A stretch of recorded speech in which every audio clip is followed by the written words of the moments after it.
कहीं ना कहीं भारत की फॉरेन पॉलिसी पूरी तरह से फेल है और जो ये विश्व गुरु का जो माहौल बनाया जा रहा है देश में और पूरे विदेशों में, कहीं ना कहीं ये भी पूरी तरह फेल है, क्योंकि ऑपरेशन सिंदूर के तुरंत बाद और सीज़फायर के तुरंत बाद IMF ने $1 बिलियन पाकिस्तान को देने का काम किया है। वहीं वर्ल्ड बैंक ने $108 मिलियन पाकिस्तान को देने का काम किया है। एशियन डेवलपमेंट बैंक्स ने $800 मिलियन देने का काम किया है। I will finish in 2 minutes. वहीं UN सिक्योरिटी काउंसिल में पाकिस्तान को काउंटर टेररिज्म कमेटी का वाइस चेयरमैन बना दिया गया। यह दर्शाता है कि भारत की फॉरेन पॉलिसी पूरी तरह विफल हुई है। और यही नहीं, पहली बार चीफ ऑफ आर्मी पाकिस्तान का अमेरिका के राष्ट्रपति के साथ लंच करने का न्योता मिला और लंच किया। और बात यहीं पे समाप्त नहीं होती है। आज जनरल माइकल कुरेला को प्रेसिडेंट ऑफ पाकिस्तान ने प्रेस्टिजियस निशान-ए-इम्तियाज अवार्ड भी दिया है। तो ये रिश्ता जो पाकिस्तान का और जो अमेरिका का है और इन रिश्तों के बीच में भारत का खड़ा है, सवाल इस बात का है।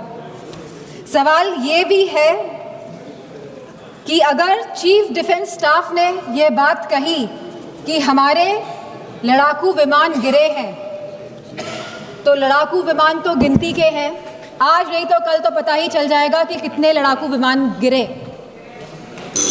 प्लीज मां। तो सरकार को क्या दिक्कत है बताने में?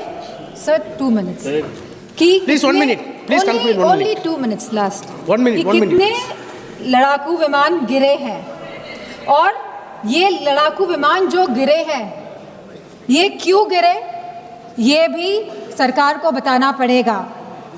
सरकार पूरी तरह से, सरकार का इंटेलिजेंस फेलियर है। सरकार ये बात जानती ही नहीं थी कि जहां हम पाकिस्तान से लड़ रहे हैं वहीं दूसरा देश, हमारा पड़ोसी देश चीन, चाइना पूरी तरह से समर्थन कर रहा था पाकिस्तान का। क्या ये इंटेलिजेंस फेलियर था या ये एक्शनेबल इंटेलिजेंस को इग्नोर किया गया? Please please please. तो मैं अपनी बात यहीं पे समाप्त करते हुए कहना चाहूंगी कि जो भारत का जो डिफेंस का बजट है, जो 1.9% ऑफ द GDP है, इसको बढ़ाया जाए, इसको 3% किया जाए और वहीं अग्निवीर जैसी योजना को समाप्त किया जाए। और जो लेटेस्ट टेक्नोलॉजी से जो आप लड़ाई हो रही है, जो वॉरफेयर चल रहा है, तो भारतीय जनता पार्टी की सरकार है तो वो जागरूक बने इसके प्रति। अगर हम ऑपरेशन सिंदूर की बात करें तो ये सिर्फ टेरर लॉन्च पैड्स को ध्वस्त नहीं किया, ये पूरी की पूरी तरीके से पाकिस्तान के हौसले को ध्वस्त कर दिया है। लेकिन एक आश्चर्य की बात है मैम, और आश्चर्य की बात यह है कि हमारे दुश्मन देश में एक युवा नेता है और एक युवा नेता हमारे विपक्ष में है। दुश्मन देश का सदन अलग है, हमारे देश का सदन अलग है, वहां के नेता अलग है, यहाँ के नेता अलग है, पर इनका सवाल एक ही है। विपक्ष का सवाल और दुश्मन देश के नेता का सवाल एक कैसे हो सकता है? मैं विपक्ष के साथियों को चुनौती देती हूँ कि अपनी राजनीति से ऊपर उठ करके कभी राष्ट्रहित की सोचनी चाहिए। अगर सरहद पर सेना लड़ रही होती है तो उनसे सवाल नहीं पूछे जाते, उनको सलामी दी जाती है। अगर विपक्ष की बात सुबह से सुने जा रहे हैं और उनकी बात को ध्यान से सुने तो वो बार बार कह रहे हैं कि सरकार ने सरेंडर कर दिया, सरकार ने सरेंडर कर दिया। सरेंडर से इनका विशेष लगाव इसीलिए भी है क्योंकि इतिहास गवाह है इन्होंने कितने बार विश्व के सामने भारत का सर झुका दिया है। 1962 में 14,500 वर्ग मील जमीन पर कब्जा कर लिया किया था। अमेरिका के तब के राष्ट्रपति ने कहा था कि भारत हमसे भीख मांगते हुए आया था। 1971 में वेस्टर्न मीडिया ने प्रधानमंत्री के बारे में जो भी कहा हो, उन्होंने हमारे देश के बारे में, भारत के बारे में कहा कि भारत एक धोखेबाज देश है और भारत नागरिक धोखेबाज लोग हैं। ये था भारत का इमेज आपके शासनकाल में। 1985 में CIA के क्लासिफाइड रिपोर्ट्स है कि विदेशी तंत्र भारत की सरकार को चलाती थी। इनसे जवाब मांगिए। 2001 विश्व के सबसे बड़े लोकतंत्र के सबसे बड़े मंदिर पर हमला हुआ और ये लोग चुप बैठे रह गए। 2008 मुंबई अटैक, पूरी तरीके से देश को झंझोड़ दिया गया, पर इन्होंने कभी नहीं जवाब दिया। अगर आज आतंकवादियों को जवाब दिया है तो वो हमारे यशस्वी प्रधानमंत्री श्री नरेंद्र मोदी जी की सरकार ने दिया है। पर इनके राष्ट्रीय अध्यक्ष, कांग्रेस पार्टी के राष्ट्रीय अध्यक्ष कहते हैं कि ऑपरेशन सिंदूर एक छोटा मोटा ऑपरेशन था। ये इनकी विचारधारा का समस्या है। इनको लगता है कि ऑपरेशन सिंदूर एक छोटा मोटा ऑपरेशन था, पर ये इनकी गलती नहीं है। इनकी विचारधारा ये कहती है कि अगर हिंदू धन को आगे लेके जाओ, हिंदू धन के पक्ष में बोलो तो वो सैफरन टेरराइजेशन है। पर इनकी राजनीति के लिए ये कहते हैं आतंकवादियों का कोई धर्म नहीं होता।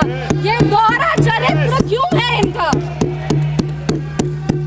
आतंकवादियों ने हमारे नागरिकों को धन पूछकर मार दिया। हम उनको कहना चाहते हैं कि जिस सनातन को मुगल की तलवार नहीं खत्म कर पाई, जिस सनातन को अंग्रेज की तोप नहीं खत्म कर पाई, उस सनातन को इनकी छोटी मोटी राजनीति क्या खत्म करेगी? आतंकवादियों ने जब हमारे भाई लोग को मारा तो उनको मारने के पहले बोला कलमा पढ़ के सुनाओ। उन नागरिक की बहन होने के नाते, इस देश की बेटी होने के नाते हम उनको महाभारत सुनाना चाहते हैं। महाभारत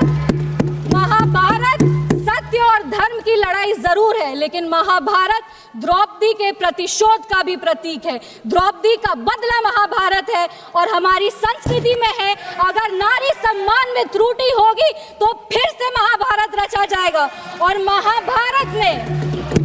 महाभारत में लिखा है धर्मो रक्षति रक्षता।